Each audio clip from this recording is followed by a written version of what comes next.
आज हम जावास्क्रिप्ट के बारे में पढ़ेंगे। जावास्क्रिप्ट जो है वो HTML की प्रोग्रामिंग लैंग्वेज है। अच्छा, आप एक फ़ोल्डर बनाएं डेस्कटॉप के ऊपर, उसका नाम रखें टेस्ट। फिर उस टेस्ट फोल्डर को ओपन करें और उसके अंदर एक नोटपैड फाइल बनाएं और उसका नाम रखें इंडेक्स। उसको सेव एज कर लें index.html। अच्छा, index.html में ये जो लफ्ज़ है इंडेक्स, इसकी जगह आप java.html कर सकते हैं, या जो भी आपने नाम रखना है वो रख के तो .html कर दें। यानी कि .html होना ज़रूरी है। नाम इंडेक्स हो, जावा हो, या जो भी रखना हो, या test.html करना हो वो भी कर सकते हैं। ये आप लोगों की अपनी मर्ज़ी है। अच्छा, फिर इस फाइल के ऊपर राइट क्लिक करके इसको नोटपैड पे ओपन करें और फिर HTML टैग्स लिखें जावास्क्रिप्ट लैंग्वेज कोड्स के साथ। ठीक है, फिर इसको कंट्रोल-S करके सेव कर दें और इस फाइल को के ऊपर डबल क्लिक करके ओपन करें ब्राउज़र में प्रीव्यू देखने के लिए।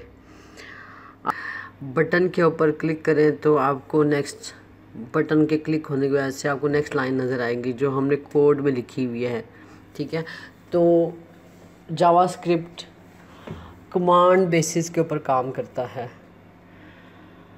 मेन जो जावास्क्रिप्ट का काम है वो कमांड, यानी कि हम किसी चीज़ को कमांड देते हैं कि आपने ये काम करना है। जैसे हमने इस लेसन में हमने बटन को कमांड दिया है कि बटन के क्लिक होने से अगली लाइन आएगी। जैसे बटन के ऊपर क्लिक किया तो अगली लाइन क्या आई, JavaScript can change content in web pages. Web pages किसको कहते हैं? ये जो वेबसाइट्स हम खोलते हैं और इसके ऊपर जो पेजेस होते हैं, जो home, about us, contact us, services, जो हम क्लिक करके अगले पेजेस पे जाते हैं, उनको वेब पेजेस कहते हैं।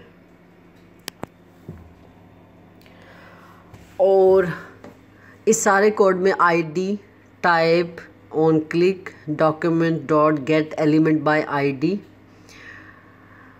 इनर HTML, ये कुछ चीज़ें हम नेक्स्ट वीडियो में इंशाल्लाह सीखेंगे।